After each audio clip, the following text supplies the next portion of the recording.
The book of Esther, it's one of the more exciting and curious books in the Bible. The story is set over 100 years after the Babylonian exile of the Israelites from their land. And while some Jews did return to Jerusalem, remember Ezra and Nehemiah, many did not. And so the book of Esther is about a Jewish community living in Susa, the capital city of the ancient Persian Empire.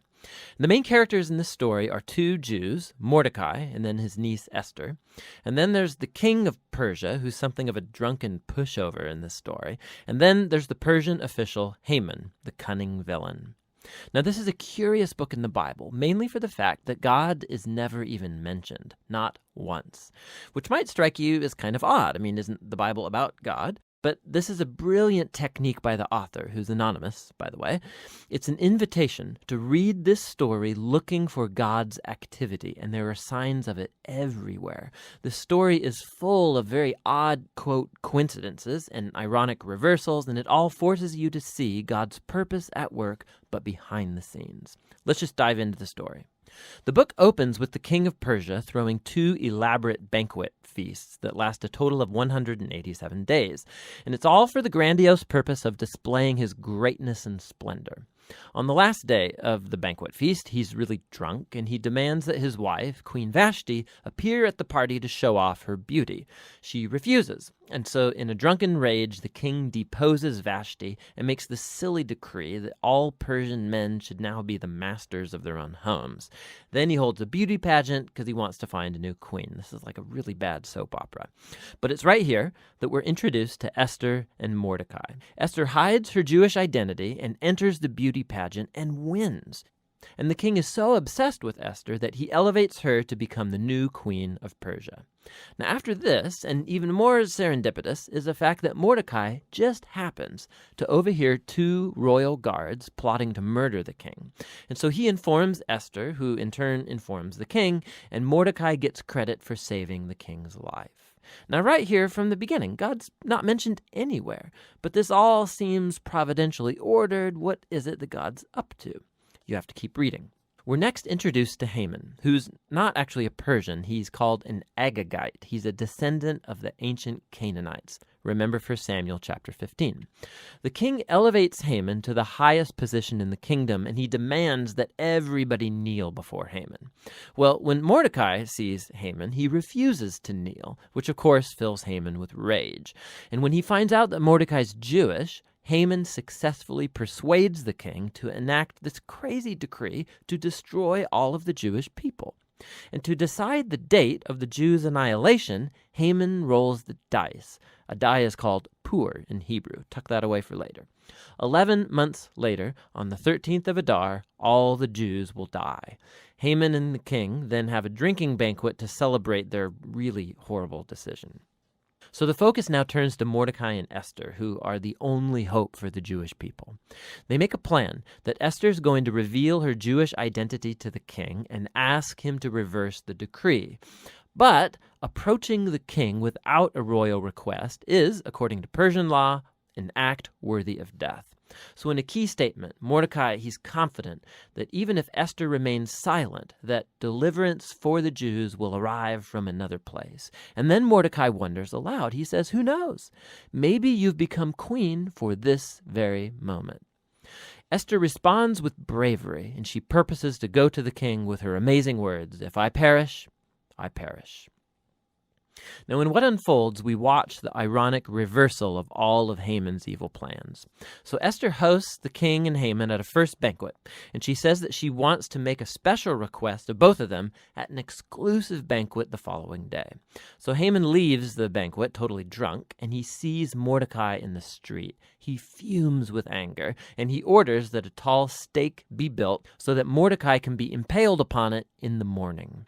It seems like things can't get any worse for the Jews and for Mordecai. But all of a sudden, the story pivots. It just so happens that night the king, he can't sleep, and he has the royal chronicles read to him for good bedtime reading, and he just happens to hear about how Mordecai had saved the king's life. He had totally forgotten. So in the morning, Haman enters to request Mordecai's execution, and the king in that moment orders Haman to honor Mordecai publicly for saving his life. So now Haman has to lead Mordecai around the city on a royal horse, telling everyone to praise him. Now this moment in the story, it's a pivot for the whole book. It begins Haman's downfall and Mordecai's rise to power. Watch how this works. The day after is Esther's second banquet. So the king and Haman arrive, and Esther informs the king that first of all, she's Jewish, and second, that Haman has enacted a decree to murder her and to murder Mordecai, who saved his life, and to murder all of the Jews. Now the king's had a lot to drink, so when he hears this news, he goes into yet one more drunken rage, and he orders that Haman be impaled on the very stake he made for Mordecai. It's ironic and a grisly way for Haman to go. Haman's execution, however, doesn't solve the problem of the decree to kill all of the Jews. So the focus now turns to Esther and Mordecai as they make a plan to reverse the decree. They discover that the king can't revoke a decree that he's already made. So instead, the king commissions Mordecai to issue a counter-decree. On the appointed day that all of the Jews were supposed to be killed, the 13th of Adar, now the Jews are ordered to defend themselves and to destroy any who plotted to kill them. Then Mordecai, Esther, and Jews everywhere hold banquets and feasts to celebrate this new decree, and Mordecai is elevated to a seat beside the king. Eventually, the decreed day comes, and the Jews triumph over their enemies. First, they destroy Haman's family, and then any other Persian officials who had joined in Haman's plot. And then on a second day, they get permission to destroy any who plotted against them throughout the entire kingdom. This results in joy and celebration as the Jews are rescued from annihilation. The story then tells about how Esther and Mordecai established by decree this annual 2-day feast of Purim to commemorate their deliverance from destruction. And the name of the feast comes from Haman's dice. Remember, Purim. The book concludes with a short epilogue as Mordecai is elevated to second in command in the kingdom, and we are told now of his royal greatness and splendor as the Jews thrive in exile. Now, step back. Notice how this whole story has been designed. The story was full of moments of ironic reversal, but we can now see the whole story is structured as an ironic reversal, right down to the details. So the king's splendor and feasts and decrees are mirrored by Mordecai's splendor and feasts and decrees at the end. Esther and Mordecai, they first saved the king, but now in the end they save all of the Jews. Then you have Haman's elevation and edicts and banquet that gets reversed by Mordecai's elevation and edict and banquet. And then at the center you have Esther and Mordecai's planning scenes, and then Esther's 2 banquets that act as a frame around the greatest moment of reversal in the whole story: Haman's humiliation and Mordecai's exaltation. Beautiful. Another fascinating feature of this book is the moral ambiguity of the characters. There's a lot of drinking and anger and sex and murder, of which Mordecai and Esther are a part. Not to mention their violation of many commands in the Torah, like marrying Gentiles or eating impure foods. And so the story's not putting Mordecai and Esther forward as moral examples, as if it endorses all of their behavior. But they are put forward as models of trust and hope when things get really bad. And so the book of Esther comes back to that question with which we began: why God is not mentioned. The message of this book seems to be that when God seems absent, when his people are in exile, when they're unfaithful to the Torah, does this mean that God is done with Israel? Has God abandoned his promises? And the book of Esther says no. It invites us to see that God can and does work in the real mess and moral ambiguity of human history, and he uses the faithfulness of even morally compromised people to accomplish his purposes. And so the book of Esther asks us to be willing to trust God's providence even when we can't see it working, and to hope that no matter how bad things get, God is committed to redeeming his world. And that's what the book of Esther is all about. Esther. Esther 1. Now in the days of Ahasuerus, the Ahasuerus who reigned from India to Ethiopia over 127 provinces. In those days, when King Ahasuerus sat on his royal throne in Susa, the capital, in the 3rd year of his reign he gave a feast for all his officials and servants. The army of Persia and Media and the nobles and governors of the provinces were before him, while he showed the riches of his royal glory and the splendor and pomp of his greatness for many days, 180 days. And when these days were completed, the king gave for all the people present in Susa, the citadel, both great and small, a feast lasting for 7 days in the court of the garden of the king's palace. There were white cotton curtains and violet hangings fastened with cords of fine linen and purple to silver rods and marble pillars, and also couches of gold and silver on a mosaic pavement of porphyry, marble, mother of pearl, and precious stones. Drinks were served in golden vessels, vessels of different kinds, and the royal wine was lavished according to the bounty of the king.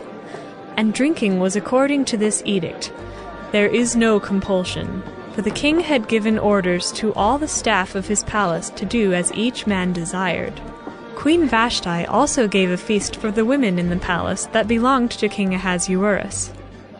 On the 7th day, when the heart of the king was merry with wine, he commanded Mehuman, Biztha, Harbona, Bigtha, and Abagtha, Zethar, and Carcass, the 7 eunuchs who served in the presence of King Ahasuerus, to bring Queen Vashti before the king with her royal crown, in order to show the peoples and the princes her beauty, for she was lovely to look at.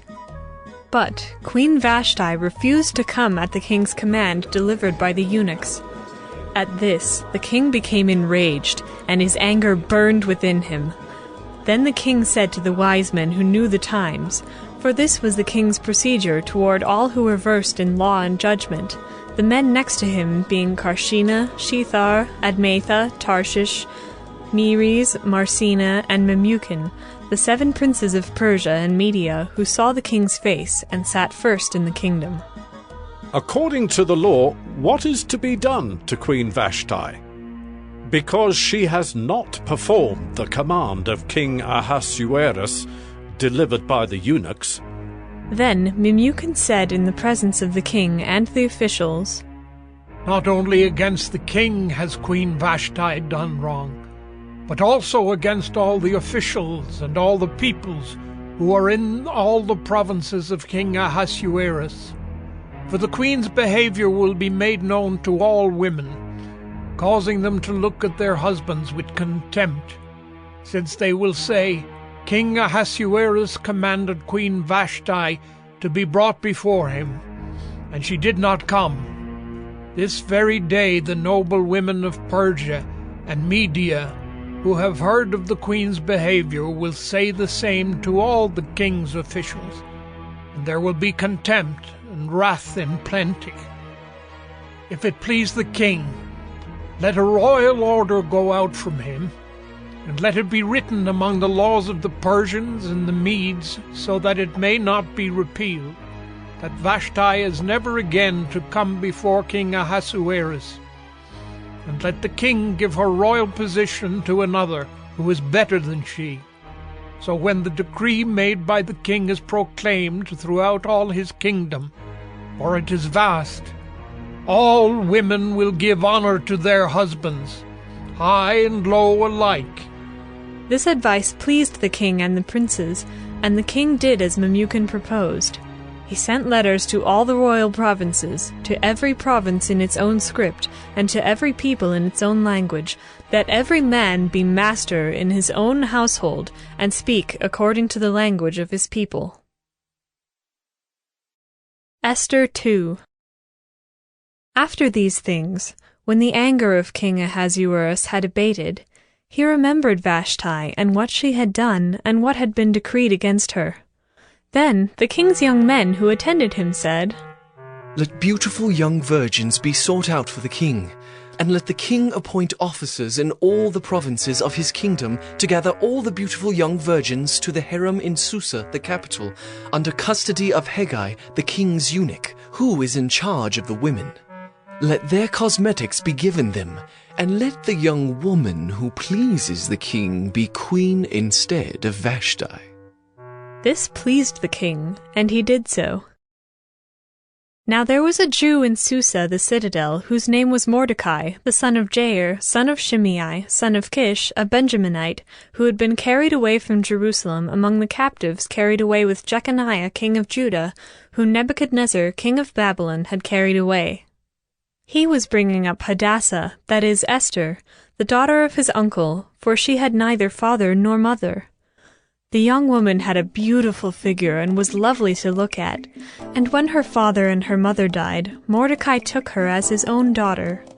So when the king's order and his edict were proclaimed, and when many young women were gathered in Susa the citadel in custody of Hegai, Esther also was taken into the king's palace and put in custody of Hegai, who had charge of the women. And the young woman pleased him and won his favor, and he quickly provided her with her cosmetics and her portion of food, and with 7 chosen young women from the king's palace, and advanced her and her young women to the best place in the harem. Esther had not made known her people or kindred, for Mordecai had commanded her not to make it known. And every day Mordecai walked in front of the court of the harem to learn how Esther was and what was happening to her. Now when the turn came for each young woman to go into King Ahasuerus, after being 12 months under the regulations for the women, since this was the regular period of their beautifying, 6 months with oil of myrrh and 6 months with spices and ointments for women, when the young woman went in to the king in this way, she was given whatever she desired to take with her from the harem to the king's palace. In the evening she would go in, and in the morning she would return to the second harem in custody of Sheashgaz, the king's eunuch, who was in charge of the concubines. She would not go in to the king again unless the king delighted in her, and she was summoned by name. When the turn came for Esther, the daughter of Abihail, the uncle of Mordecai, who had taken her as his own daughter, to go into the king, she asked for nothing except what Hegai, the king's eunuch, who had charge of the women, advised. Now Esther was winning favor in the eyes of all who saw her, and when Esther was taken to King Ahasuerus into his royal palace, in the 10th month, which is the month of Tebeth, in the 7th year of his reign, the king loved Esther more than all the women, and she won grace and favor in his sight more than all the virgins, so that he set the royal crown on her head, and made her queen instead of Vashti. Then the king gave a great feast for all his officials and servants. It was Esther's feast. He also granted a remission of taxes to the provinces, and gave gifts with royal generosity. Now when the virgins were gathered together the second time, Mordecai was sitting at the king's gate. Esther had not made known her kindred or her people, as Mordecai had commanded her, for Esther obeyed Mordecai just as when she was brought up by him.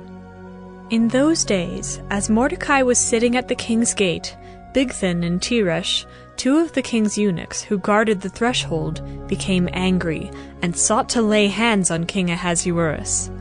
And this came to the knowledge of Mordecai, and he told it to Queen Esther, and Esther told the king in the name of Mordecai. When the affair was investigated and found to be so, the men were both hanged on the gallows. And it was recorded in the book of the Chronicles in the presence of the king. Esther 3. After these things, King Ahasuerus promoted Haman the Agagite, the son of Hammedatha, and advanced him, and set his throne above all the officials who were with him. And all the king's servants who were at the king's gate bowed down and paid homage to Haman, for the king had so commanded concerning him. But Mordecai did not bow down or pay homage. Then the king's servants who were at the king's gate said to Mordecai, "Why do you transgress the king's command?" And when they spoke to him day after day, and he would not listen to them, they told Haman, in order to see whether Mordecai's words would stand, for he had told them that he was a Jew. And when Haman saw that Mordecai did not bow down or pay homage to him, Haman was filled with fury. But he disdained to lay hands on Mordecai alone. So, as they had made known to him the people of Mordecai, Haman sought to destroy all the Jews, the people of Mordecai, throughout the whole kingdom of Ahasuerus. In the 1st month, which is the month of Nisan, in the 12th year of King Ahasuerus, they cast pure, that is, they cast lots, before Haman day after day. And they cast it month after month, till the 12th month, which is the month of Adar. Then Haman said to King Ahasuerus, There is a certain people scattered abroad and dispersed among the peoples in all the provinces of your kingdom. Their laws are different from those of every other people, and they do not keep the king's laws, so that it is not to the king's profit to tolerate them. If it please the king, let it be decreed that they be destroyed, and I will pay 10,000 talents of silver into the hands of those who have charge of the king's business, that they may put it into the king's treasuries. So the king took his signet ring from his hand and gave it to Haman the Agagite, the son of Hammedatha, the enemy of the Jews. And the king said to Haman, The money is given to you, the people also, to do with them as it seems good to you. Then the king's scribes were summoned on the 13th day of the 1st month, and an edict, according to all that Haman commanded, was written to the king's satraps and to the governors over all the provinces and to the officials of all the peoples, to every province in its own script and every people in its own language. It was written in the name of King Ahasuerus and sealed with the king's signet ring. Letters were sent by couriers to all the king's provinces with instruction to destroy, to kill, and to annihilate all Jews, young and old, women and children, in one day, the 13th day of the 12th month, which is the month of Adar, and to plunder their goods. A copy of the document was to be issued as a decree in every province by proclamation to all the peoples to be ready for that day. The couriers went out hurriedly by order of the king, and the decree was issued in Susa the citadel. And the king and Haman sat down to drink, but the city of Susa was thrown into confusion.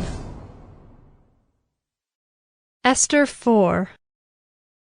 When Mordecai learned all that had been done, Mordecai tore his clothes and put on sackcloth and ashes, and went out into the midst of the city, and he cried out with a loud and bitter cry. He went up to the entrance of the king's gate, for no one was allowed to enter the king's gate clothed in sackcloth. And in every province, wherever the king's command and his decree reached, there was great mourning among the Jews, with fasting and weeping and lamenting, and many of them lay in sackcloth and ashes. When Esther's young women and her eunuchs came and told her, the queen was deeply distressed. She sent garments to clothe Mordecai so that he might take off his sackcloth, but he would not accept them. Then Esther called for Hathach, one of the king's eunuchs, who had been appointed to attend her, and ordered him to go to Mordecai to learn what this was and why it was. Hathach went out to Mordecai in the open square of the city in front of the king's gate, and Mordecai told him all that had happened to him, and the exact sum of money that Haman had promised to pay into the king's treasuries for the destruction of the Jews. Mordecai also gave him a copy of the written decree issued in Susa for their destruction, that he might show it to Esther, and explain it to her, and command her to go to the king, to beg his favor, and plead with him on behalf of her people. And Hathach went and told Esther what Mordecai had said. Then Esther spoke to Hathach, and commanded him to go to Mordecai and say, All the king's servants, and the people of the king's provinces know that if any man or woman goes to the king inside the inner court without being called, there is but one law, to be put to death, except the one to whom the king holds out the golden scepter so that he may live. But as for me, I have not been called to come into the king these 30 days. And they told Mordecai what Esther had said. Then Mordecai told them to reply to Esther, Do not think to yourself that in the king's palace you will escape any more than all the other Jews. For if you keep silent at this time, relief and deliverance will rise for the Jews from another place, but you and your father's house will perish. And who knows whether you have not come to the kingdom for such a time as this?" Then Esther told them to reply to Mordecai, Go, gather all the Jews to be found in Susa, and hold a fast on my behalf. And do not eat or drink for 3 days, night or day. I and my young women will also fast as you do. Then I will go to the king, though it is against the law, and if I perish, I perish." Mordecai then went away and did everything as Esther had ordered him. Esther 5. On the 3rd day, Esther put on her royal robes and stood in the inner court of the king's palace in front of the king's quarters, while the king was sitting on his royal throne inside the throne room opposite the entrance to the palace. And when the king saw Queen Esther standing in the court, she won favor in his sight, and he held out to Esther the golden scepter that was in his hand. Then Esther approached and touched the tip of the scepter, and the king said to her, "What is it, Queen Esther? What is your request? It shall be given you, even to the half of my kingdom." And Esther said, "If it please the king, let the king and Haman come today to a feast that I have prepared for the king." Then the king said, "Bring Haman quickly, so that we may do as Esther has asked." So the king and Haman came to the feast that Esther had prepared. And as they were drinking wine after the feast, the king said to Esther, "What is your wish? It shall be granted you. And what is your request? Even to the half of my kingdom it shall be fulfilled." Then Esther answered, "My wish and my request is, if I have found favor in the sight of the king, and if it please the king to grant my wish and fulfill my request, let the king and Haman come to the feast that I will prepare for them, and tomorrow I will do as the king has said." And Haman went out that day joyful and glad of heart. But when Haman saw Mordecai in the king's gate, that he neither rose nor trembled before him, he was filled with wrath against Mordecai. Nevertheless, Haman restrained himself and went home, and he sent and brought his friends and his wife Zeresh.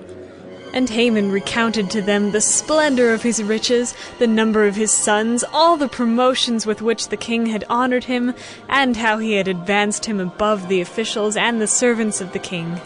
Then Haman said, "Even Queen Esther, let no one but me come with the king to the feast she prepared. And tomorrow also I am invited by her together with the king. Yet all this is worth nothing to me, so long as I see Mordecai the Jew sitting at the king's gate." Then his wife Zeresh and all his friends said to him, "Let a gallows 50 cubits high be made, and in the morning tell the king to have Mordecai hanged upon it. Then go joyfully with the king to the feast." This idea pleased Haman, and he had the gallows made.